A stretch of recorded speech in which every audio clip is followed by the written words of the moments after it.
आकाश आनंद जी।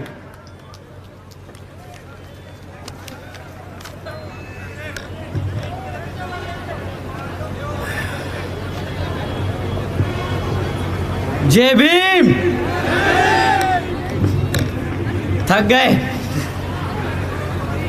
काफी समय से आप लोग इंतजार कर रहे हैं। बहुत गर्मी भी है, तो इसलिए मैं आपसे दोबारा नहीं बोलूंगा जय भीम बोलने के लिए। पर आप जो इतनी देर से इतनी गर्मी में आप सब बैठे हैं, इससे मैं समझ गया कि आपने मन बना लिया है कि आने वाले लोकसभा आम चुनाव में और आने वाले विधानसभा चुनाव में आप हाथी को हरियाणा से दिल्ली भेजने का काम करने वाले हैं।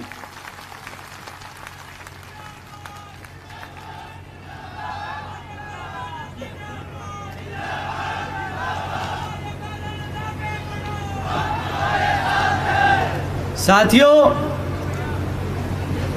सबसे पहले मैं हमारे यहाँ आज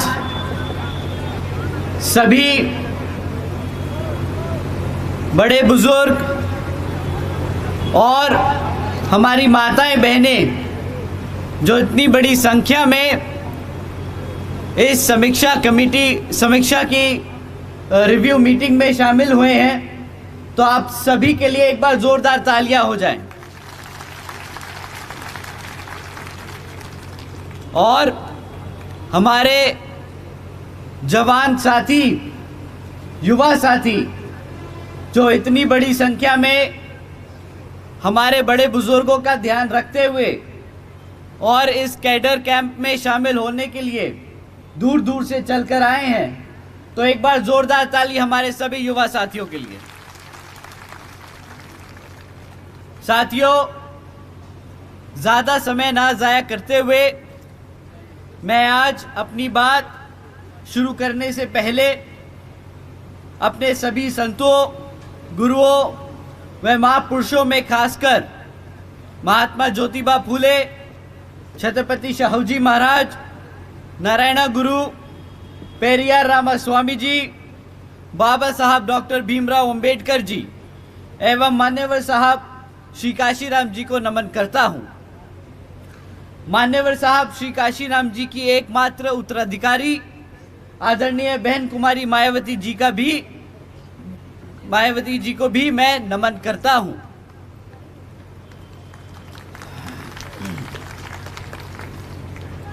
उत्तर प्रदेश की 4 बार मुख्यमंत्री, लोकसभा व राज्यसभा की कई बार सदस्य रही आदरणीय बहन कुमारी मायावती जी, जिन्होंने अपने सभी SC, ST, OBC एवं अल्पसंख्यक समाज के साथ साथ सर समाज में से गरीबों और कमज़ोरों के लिए अपना पूरा जीवन समर्पित किया है।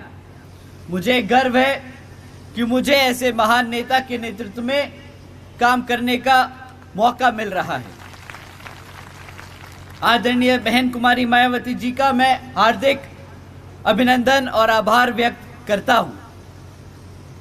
आज आप सबके बीच में आकर आप सभी का भी मैं तहे दिल से शुक्रिया अदा करता हूं और अपने आप को एक खुशनसीब व्यक्ति मानता हूं कि मेरे को आप जैसे साथी लोग मिले इस मूवमेंट और मिशन को आगे बढ़ाने के लिए। आप सभी का तहे दिल से धन्यवाद और शुक्रिया। आज हिसार और सिरसा जिले की सभी माताओं, बहनों, बड़े बुजुर्ग के साथ साथ यहाँ मौजूद सभी युवा साथियों का जो यहाँ की इस कमेटी समीक्षा कम BSP की कैडर मीटिंग में शामिल हुए, तो आप सभी का स्वागत। साथ ही साथ आज यहाँ मंच पे मौजूद हमारे सभी छोटे बड़े पदाधिकारी और सभी कार्यकर्ता गणों का मैं तहे दिल से स्वागत और धन्यवाद करता हूँ। साथियों, आज हमारे साथ मंच पर मौजूद Shri Anand Kumar ji, BSP national vice president, साथ साथ श्री रणधीर सिंह बेनीवाल जी, श्री कुलदीप बलियान जी, श्री राजवीर जी, श्री डॉक्टर प्रदीप जी, श्री लीलू राम आशा जी, श्री राम सिंह जी, डॉक्टर हरपाल सिंह जी और श्री रोहित गरवार जी, उनके साथ साथ कृष्ण जबलपुर से, आप सभी का भी मैं तहे दिल से स्वागत और धन्यवाद करता हूं। साथियों, अब मुद्दों की बात पे आते हैं।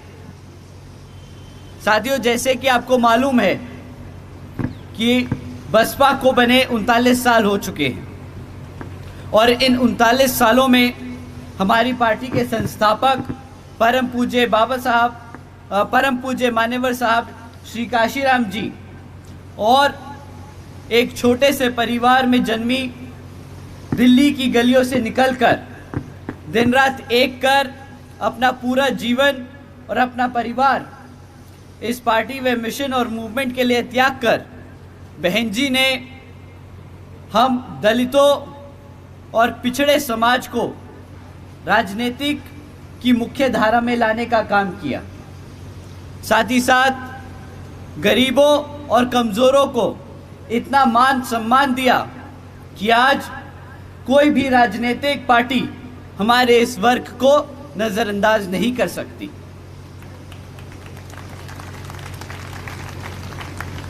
साथ ही साथ अल्पसंख्यक समाज को उसके हकों के बारे में जागरूक कर इस भारत में भाईचारे के आधार पर एकजुट कर समता मूलक समाज की स्थापना करने की पूरी कोशिश करी और सर्व समाज को एक ऐसी सरकार देने का काम किया जिसकी कल्पना हमारे गुरु बाबा साहब डॉक्टर भीमराव अंबेडकर जी ने की थी।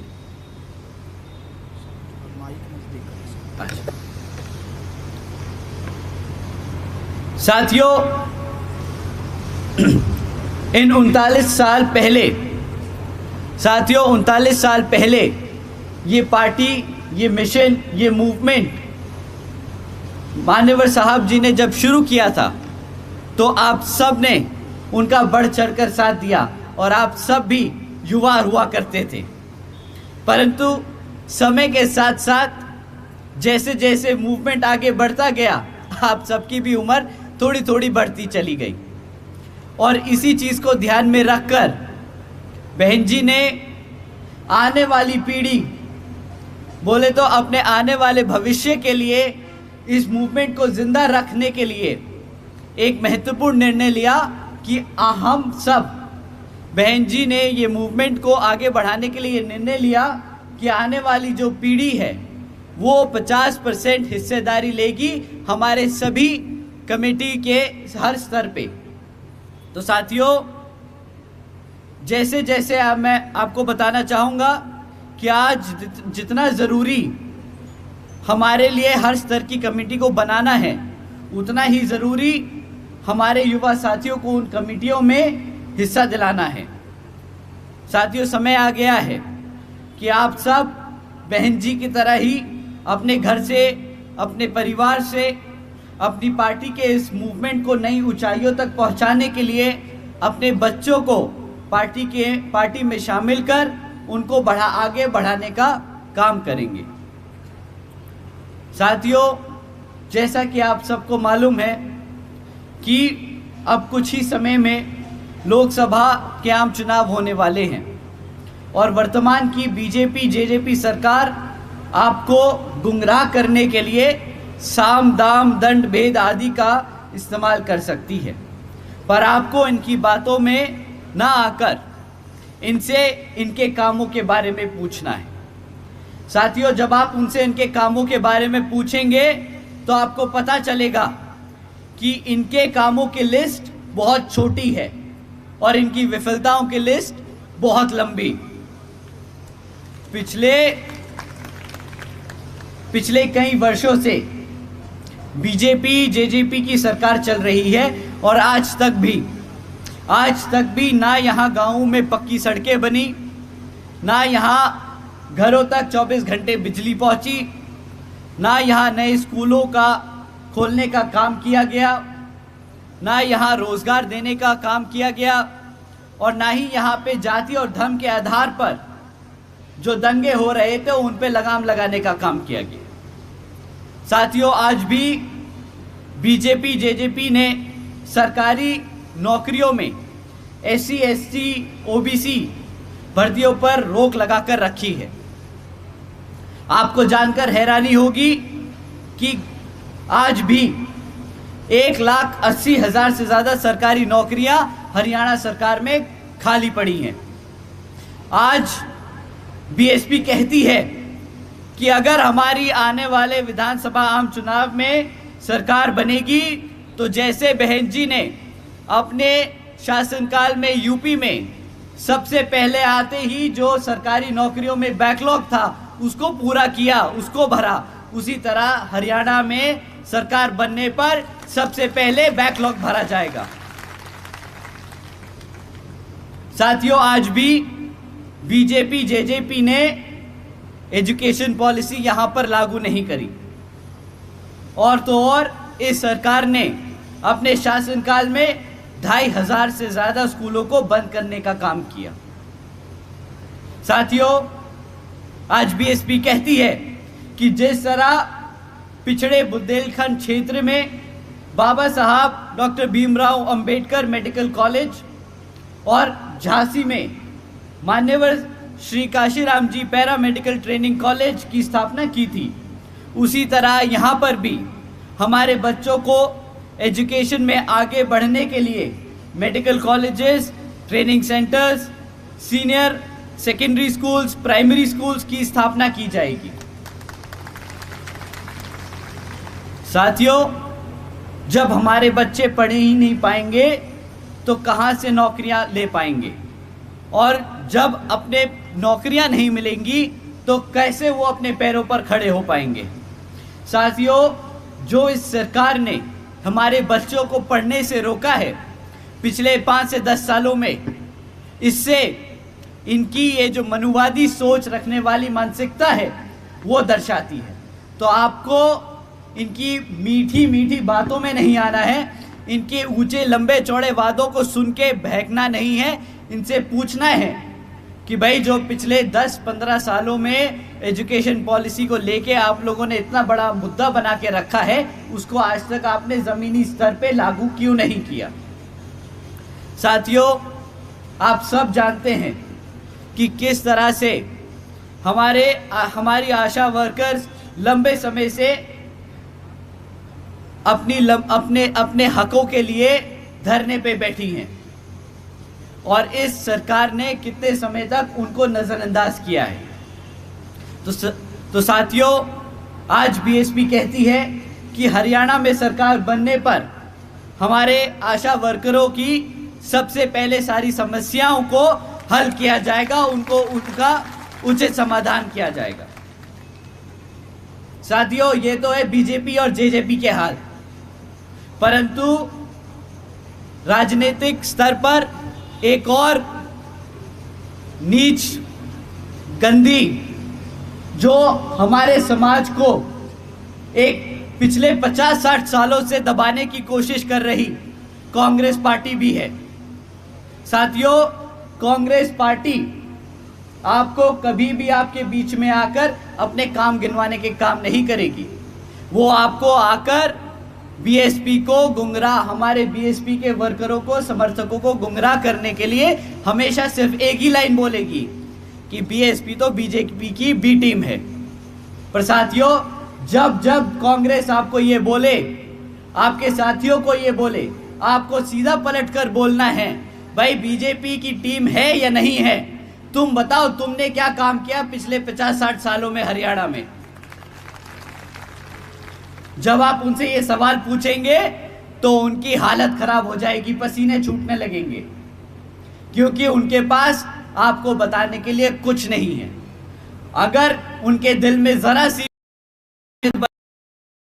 सच्चे दिल से बताएंगे कि किस तरह उनकी सरकारों ने हमारे बाबा साहब को हमारे बाबा साहब को भारत रत्न देने से रोका। वो अगर उनके दिल में जरा सी भी इंसान होगी तो वो बताएंगे किस तरीके से उन्होंने मंडल कमीशन रिपोर्ट को लागू नहीं होने दिया। साथियों, ये कांग्रेस वही कांग्रेस है जिसने अपने सारे शासनकालों में हमारे समाज को, बहुजन समाज को, पिछड़े समाज को दबा के रोक के किया। साथियों, अब समय आ गया है कि आप भी हरियाणा में बीएसपी की सरकार बनाने के लिए मन बना ले, ठान ले। साथियों, ये इसलिए मैं कहता हूं क्योंकि जब हमारे लोग, बीएसपी के लोग, बहुजन समाज पार्टी और बहन जी की सरकार को याद करते हैं, यूपी की सरकार को याद करते हैं, तो वो उन्हें समय याद आता है जब बहन जी ने सावित्रीबाई फूले शिक्षा योजना लागू करी थी, जिसके तहत 7 लाख से ज़्यादा बच्चियों को 12वीं तक की शिक्षा प्राप्त करने हेतु 600 करोड़ से ज़्यादा की लागत हमारी बच्चियों पर खर्च कर हमारी बच्चियों को अपने पैरों पर खड़े करने के लिए बहन जी ने अपने समाज की बच्चियों के लिए खर्ची थी। उन्हें याद आता है वो समय जब बहन जी ने देश में पहली बार सरकारी कॉलेजेस के स्टूडेंट हॉस्टल्स में अन्य पिछड़े वर्गों के छात्रों के लिए 27% आरक्षण की व्यवस्था तय की थी। साथियों, साथ ही साथ बहन जी ने महामाया गरीब बालिका आशीर्वाद योजना के तहत 3,25,000 बच्चियों को 1-1 लाख रुपए देने का काम किया। साथियों, इस योजना के तहत बहन जी ने 3,250 करोड़ रुपए अपनी बच्चियों को देने का काम किया।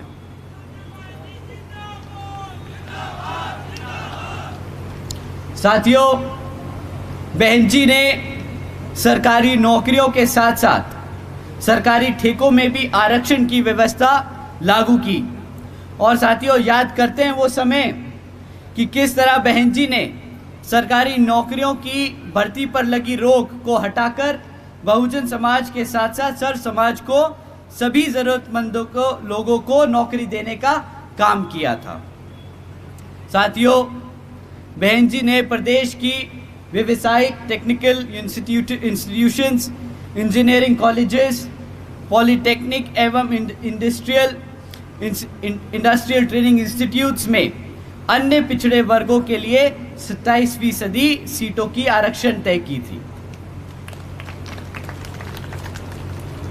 बहन जी ने कृषि एवं संबंधित कार्यों में मिनिमम वेजेस को 55 रुपए से बढ़ाकर 100 रुपए प्रतिदिन करने का काम किया और अन्य पिछड़े वर्गों के लोगों के लिए क्रीमी लेयर की वार्षिक आय सीमा 3 लाख रुपए से बढ़ाकर 5 लाख रुपए करने का काम किया।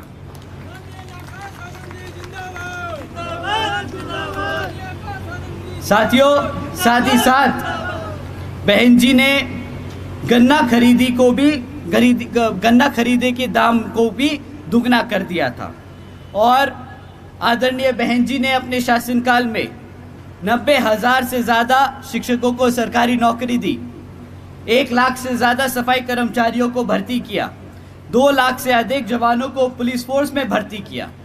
साथियों, अगर मैं ऐसे आपको आंकड़े और आपको पॉलिसी डिसीजन बताने बैठूं तो शायद पूरी रात निकल जाएगी, पर हमें अब समय आ गया है कि हमें अपने बाबा साहब के दिखाए रास्तों पर चलकर, मान्यवर साहब के बताए तरीकों को इस्तेमाल कर और बहन जी के बेबाक अंदाज को अपने दिल और दिमाग से अपनाना होगा। तो साथियों, समय आ गया है कि अब हम सब एकजुट होकर हर समाज के हर एक व्यक्ति को बसपा से जोड़ने का काम करेंगे और बता देंगे कि हम आ रहे हैं हर एक उस चीज़ के लिए जो इस संविधान में हमारे लिए हमारे गुरु देकर गए हैं, बाबा साहब डॉक्टर भीमराव अंबेडकर जी। अंत में साथियों, एक बार दोबारा मैं अपने सभी माताओं, बहनों बुजुर्गों और जवान युवा साथियों का तहे दिल से शुक्रिया अदा और धन्यवाद करता हूं। साथ ही साथ हमारे जवान जबाज बीवीएफ साथियों का भी तहे दिल से शुक्रिया अदा करता हूं। हमारे सभी बहुजन मीडिया के साथी लोगों का भी दिल से धन्यवाद करता हूं कि हमारे मैसेज को देश के कोने कोने तक पहुंचाने का आप जो मेहनत से काम कर रहे हैं, आप सभी का तहे दिल से धन्यवाद। हमारे सभी साथी जो हमारे साथियों का, हमारे कैडर के, हमारे सभी लोगों का मनोरंजन कर रहे थे, आप सभी का भी तहे दिल से शुक्रिया अदा। आप सब ने इतनी मेहनत से इस मीटिंग को सफल किया, आप सभी का धन्यवाद। जय भीम, जय भारत, जय बहन जी।